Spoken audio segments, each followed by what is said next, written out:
Hey, hey, hey, welcome back to another episode of the Encourage Over Everything show.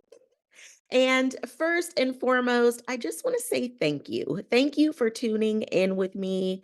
Thank you for connecting with me. This is one of my favorite ways to connect with you. So I'm just overjoyed to be able to meet you wherever you are, whether you're in the car, driving around safely, that is. Or if I'm in your earbuds and we're out on a walk together, whatever it is that you're doing and you allow me to come with you, I'm just so overjoyed. Okay. Today, we are talking about teamwork, but not just any old kind of teamwork. I'm talking about remembering that in relationships, you are on the same team. This is really for anyone who is dealing with any sort of conflict in any relationship, really, because it applies whether this is you and your partner, you and your spouse, whether it's you and your kids, you and a friend, you and a coworker, remember that whatever the dynamic is, you are on the same team. When you agreed to be in this relationship together, you agreed and signed up for all of it, including the challenges. But what I really want to do is to help you see challenge in a new way. Because so often when we think about challenges and conflict in relationship, we think that it means a bad thing. It's a negative, there's a disconnect, we're not on the same page, and we think that it's a sign that like things are over. And that's not necessarily true. There is an alternative for you, and that's to see challenge and conflict as a way to bring you closer together in relationship. So that's really what we're getting into today. I want to help you shift the way that you see challenges, but also to remember that in the face of challenge, you're not really against your partner. They are not somehow behind enemy lines. They are your teammate, and you're on the same team, still working towards the same common goals. But something in life is lifing, and now you're on opposing ends for the moment. So remember, challenge is temporary. It doesn't have to be the end all be all, and it doesn't have to last you the rest of your lifetime. Okay. So when the challenge comes up, it can show up in the form of an argument. There's some sort of a disagreement. You're fighting now.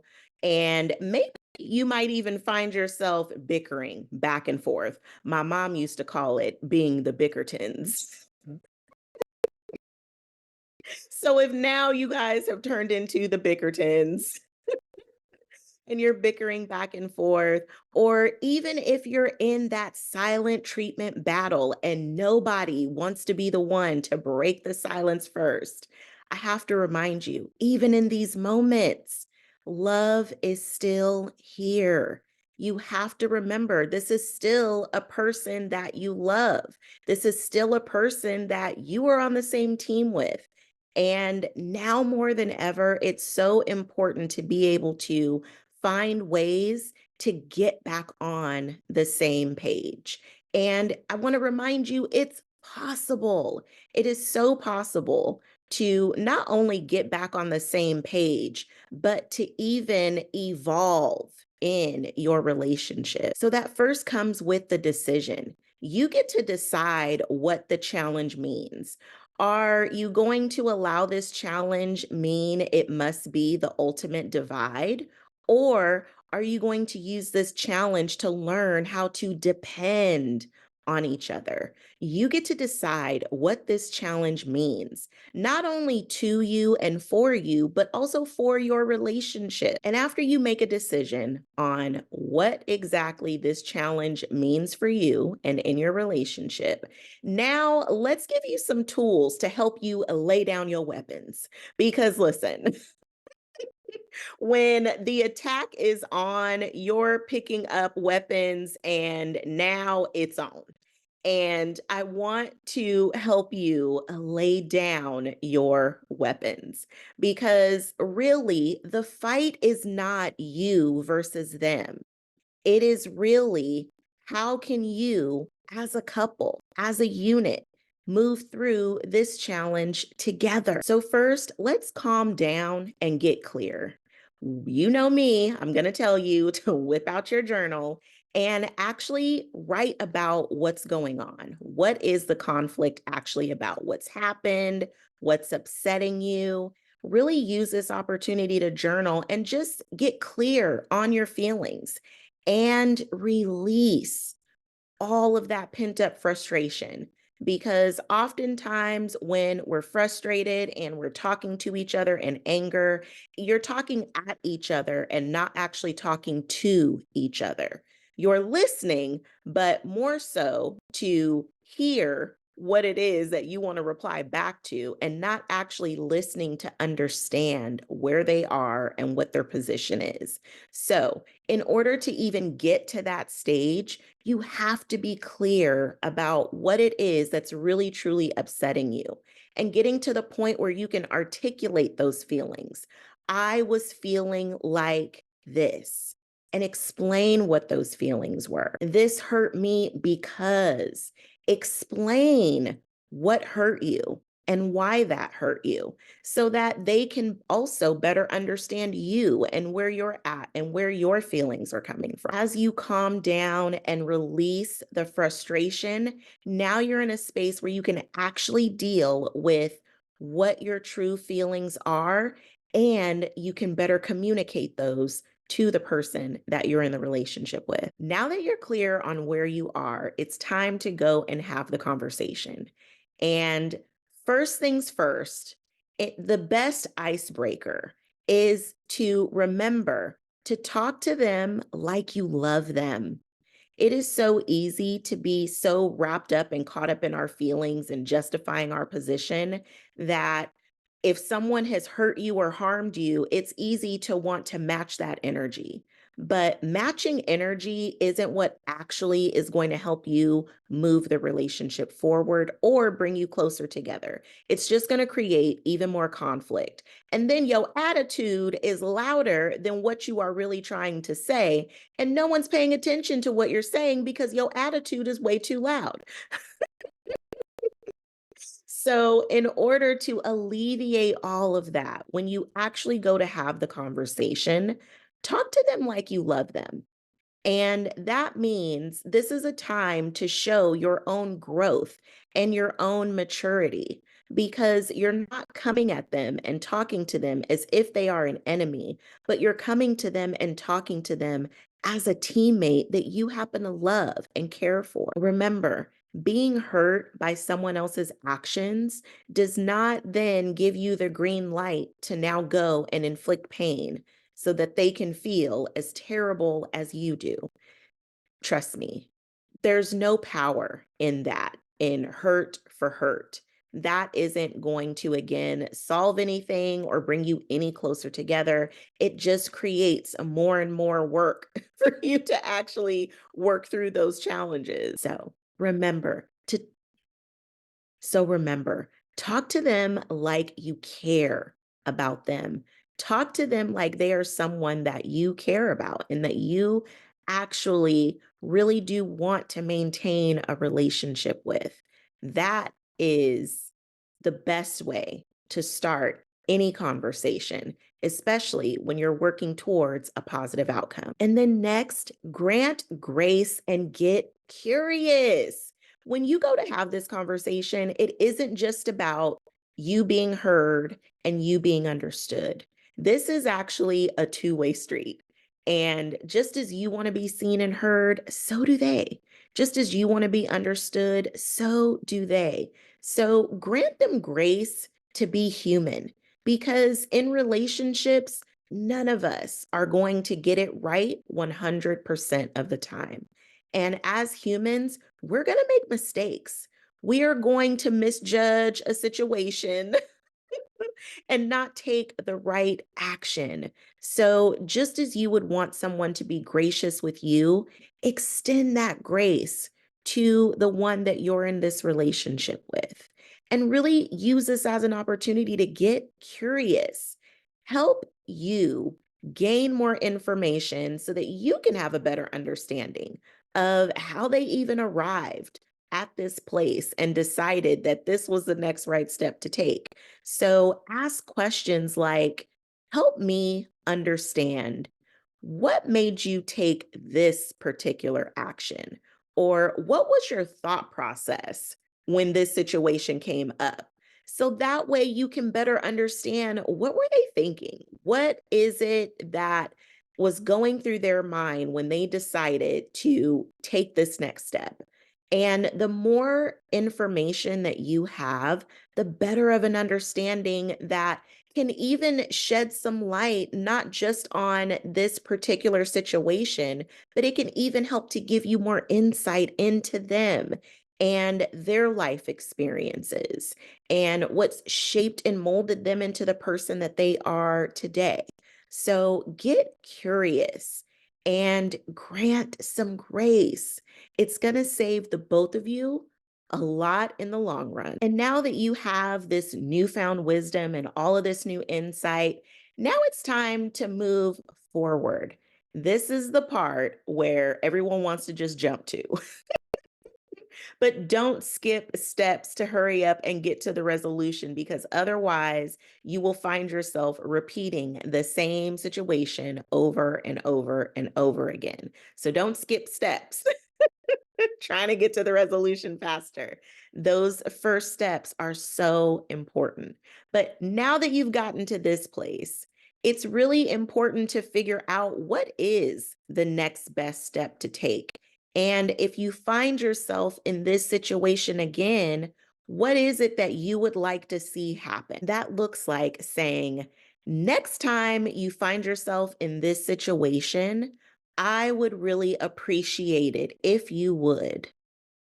This gives you room to say what it is that you were actually looking for. Or if they find themselves in this situation again, what you would actually like to see them do. And then go from there. And this gives you an opportunity to really state your claim, state what it is that you want or what it is that you need, so that there is no guessing on the other person's part. Because so often we just expect people to read our minds and to know what we want and know what we need, but it just doesn't work like that. So, to clear up all cause for confusion, in the event that this happens again, they will know what it is that you would like them to do. And then you get to discuss that. And if this is something that you don't ever want to see happen again, be very clear about that.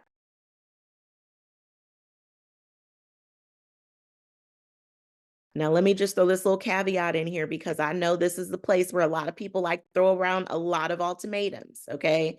This is, I'm not saying throw out the ultimatums. Whatever it is that you are requesting, understand it is a request.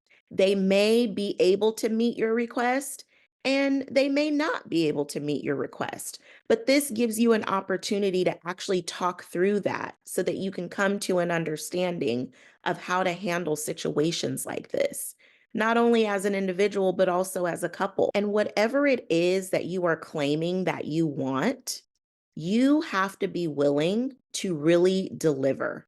So if this is a situation where you don't ever want to go through this again and you make that very clear, you also need to be very clear about what your next course of action will be in the event that this happens again. Because if it does happen again, what is it that you are going to do? And I talk about ultimatums here because a lot of times people will say, well, if this happens again, I'm leaving. Okay, listen, are, come in real close. Are you really leaving? Do you really want this relationship to end? Do you really want things to be over? Are you prepared for things to really be over? Because if you're not prepared to truly end the relationship, please don't put that on the table. Because when you start bringing in those types of Because when you start bringing in those types of outcomes, you're actually bringing that into your relationship as a possibility. So you need to make sure that whatever it is that you say will happen on the other side of this, that you're prepared to honor your word and really stick to your word. Because at all times, we are teaching, coaching, and training. We are constantly conditioning people in how they need to operate when it comes to us. So if you are saying that it's going to be over the next time and then it's not over, then you've just taught them that there really is no consequence for their actions. You've taught them that we can just keep going through this same song and dance because you're not really going to do anything because you're not really about what you said you were about. So just be very, very careful. I don't recommend you roll in hot with the ultimatums, but if you are at that place in your relationship, it's so important for your partner to know how serious things are and how serious you are about this situation changing, or it means the end of the relationship. So, just like you wouldn't want them to tell you that this will happen and then it doesn't. They also don't want to be told that this is what's going to happen and then it doesn't. Because when you start having those types of conversations, people start preparing themselves for that outcome. So you have to be very, very serious if that truly is the direction that you really want to take as a next step in the relationship. But if that is not what you're ready for and that's not what you're prepared for, what are you prepared to do next time? Next time, it means what? What is it that will happen? Does it mean another conversation? Does it mean, okay, now we need to really enlist some help and get some additional support outside of us to help us mediate this situation? What is it that you're willing to do?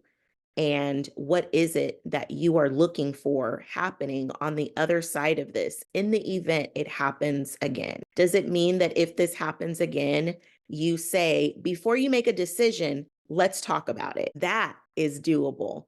That is a real expectation that you can set. Those are the types of conversations that need to be had to really discuss not just what it is that you need or what you're looking for, but also even understanding what your partner is looking for and just discussing what you both are willing to do in the event of worst case and best case scenario. So, saying all of that to say, whatever it is that you decide upon, say what you mean and mean what you say, because otherwise you are conditioning your partner to know that you either mean what you say or you don't really mean what you say. Now, at this point in the conversation, you should feel some relief that you've been able to work through this conflict. And not only did you get through a hard thing together, but you've gotten through it together actually as one unit and not two separate entities rolling solo in a partnership, because that is just not what a partnership is all about. This is your teammate. This is about partnering together and working through things together as a team. Conflicts and challenges, they don't have to mean the end of a relationship. And it doesn't have to mean that you stay just wandering around in constant storms. This can be a beautiful opportunity to grow together, to learn more about each other, and become stronger together as a unit. And that's really what relationships are all about. You are a mirror for your partner, just like they are a mirror for you. And it's truly a beautiful opportunity for you two to continue to grow together in love. So regardless of whatever type of relationship dynamic you are in, remember that you, your partner, and your relationship are worth working for. I really hope that you enjoyed this episode. You're going to have to tell me, what was your favorite takeaway? What was the favorite thing that you learned? What are you going to implement? That's what I want to know. What are you going to implement? I'm so curious to know. Make sure that you leave me a cute little note, whether you are listening to this on your favorite podcast platform or even watching the video on YouTube. Hey, leave me a note, and better yet, leave me a review and let me know how you're enjoying the podcast, how you enjoyed this episode. Positive reviews are always, always welcome. And if it's not so positive, just slide me a DM so we can just like chit chat about it, okay? Because I love me some feedback and all, but please, please, please, positivity is where we at. For podcasters, positive reviews mean so, so much. So it would be a beautiful sign of appreciation for this show and even this episode. So be sure to drop your reviews below and even let me know what is the next topic you would love to encourage over. Because relationships are a beautiful, beautiful thing. We were not meant to roam this planet without relationship. And that's why there's such a variety of ways that relationships show up. Everything truly is a relationship. And I want you to have so many positive relationships. So remember, you can work through challenges, and the conflict does not have to mean the end of your relationships. It can just be a beautiful opportunity to come together and grow as a unit. So, encourage over your relationships because together we can. Encourage over everything. Sending you lots of love.